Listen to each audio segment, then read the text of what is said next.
Karibuni tena ndugu zangu wapendwa katika familia yetu ya maarifa ya neno, ili tuweze kutafakari kwa pamoja. Na tafakari yetu ya leo ni siku ya pili ya mwezi wa Maria ambao ni mwezi wa 5. Na hivyo basi tafakari yetu inauliza, je, ni kwa nini mwezi wa 5 ulifanyika kuwa mwezi wa Maria? Ni kwa nini mwezi wa 5 ni mwezi wa Maria? Katika tafakuri yetu ya kwanza ambayo ilianza hapo jana, tuliona ya kuwa Yesu alimkabidhi mama yake kwa yule mwanafunzi aliyempenda.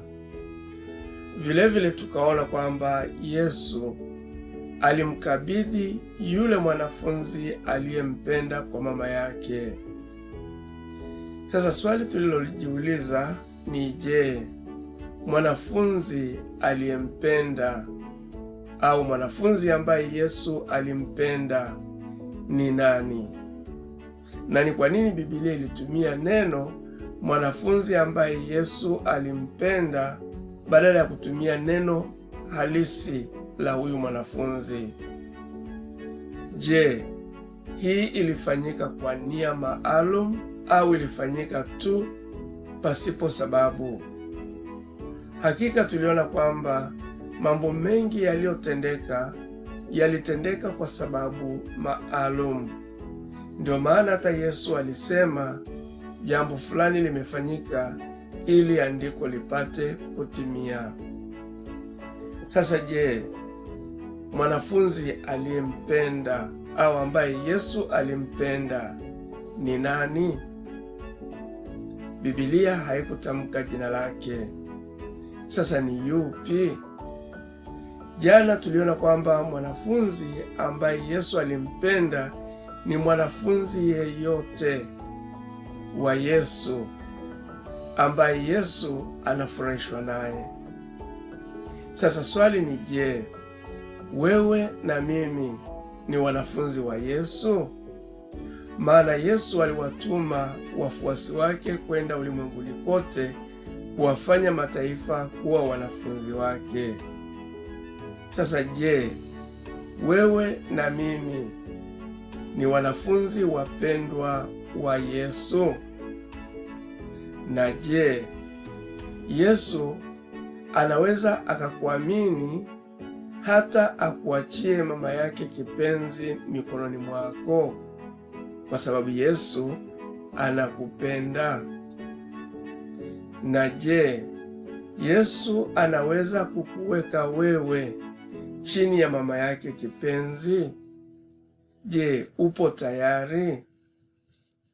Ukweli ni kuwa Yesu hawezi kufanya hivyo kwako ikiwa kama humpendi na kumheshimu mama yake. Sasa utaona watu wengi hasa wanaojiita Wakristo wakishindwa kumheshimu mama Bikira Maria.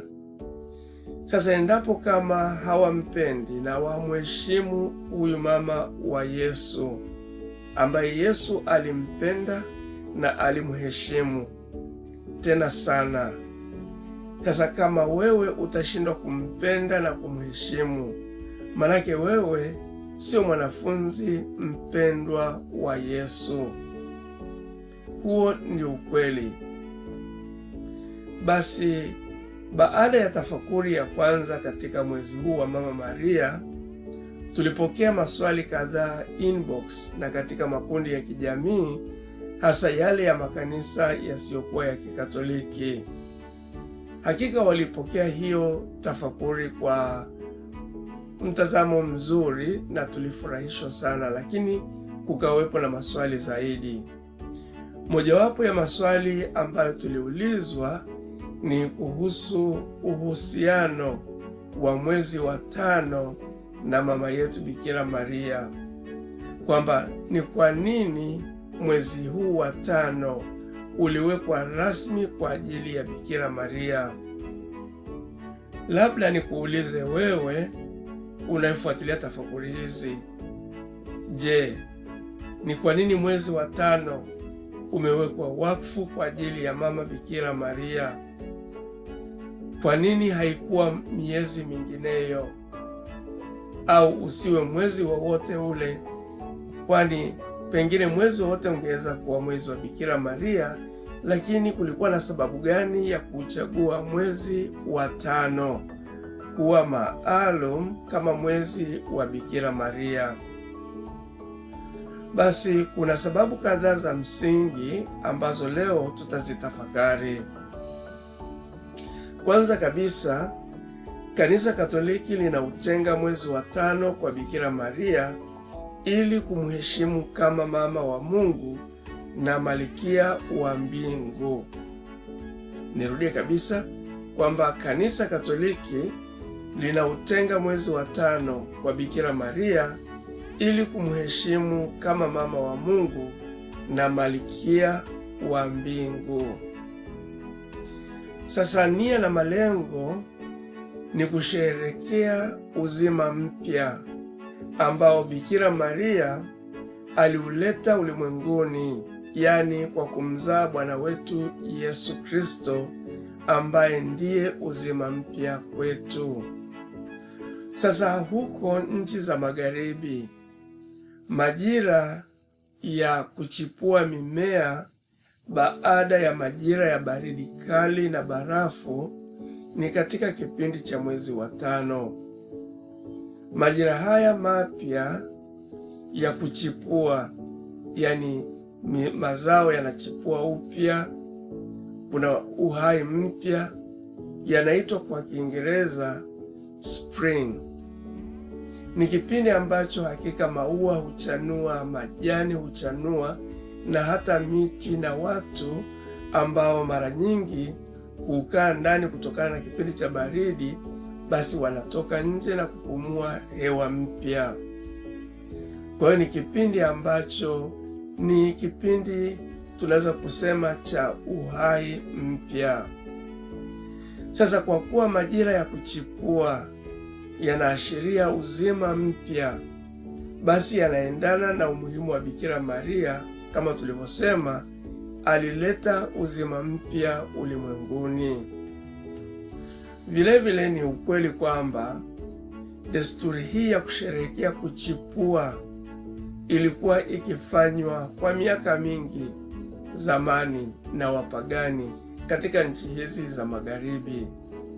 Nirudie tena, ni kwamba desturi hii ya kusherehekea kuchipua ilikuwa ni sherehe za kipagani ambazo zilikuwa zinafanyika kwa muda mrefu tu na wapagani. Sasa wapinzani wa heshima kwa Mama Maria wanadai eti tunamhusisha Bikira Maria na sherehe za wapagani. Pengine umewahi kusikia watu wakidai hivyo, na hakika wanajitahidi kuwakatisha wengine tamaa au kuwaogofya kwamba sisi Wakatoliki tunamhusisha Bikira Maria na upagani au tunafanya masuala ya upagani na kuyachanganya na imani. Lakini hivyo si kweli. Sio kwamba Bikira Maria anahusishwa na upagani, au vilevile sio kwamba sherehe za Bikira Maria katika mwezi wa 5 zinahusishwa na upagani, bali kuuweka wakfu mwezi wa 5 kuwa ni mwezi wa Bikira Maria ni juhudi za kubadilisha sherehe za kipagani kama zile za kumheshimu mungu wa Kirumi Flora au mungu wa Kigiriki Artemi kuwa za Kikristo. Ni kuondoa kile ambacho kilikuwa kinafanyika katika misingi na mwenendo wa kipagani na kukifanya kuwa kipya, kuwa katika utaratibu mwema wa Kikristo. Sasa hivi kweli hilo sio jambo jema?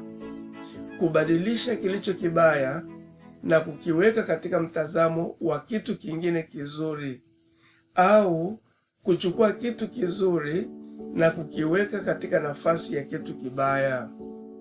Hivi hilo sio jambo jema?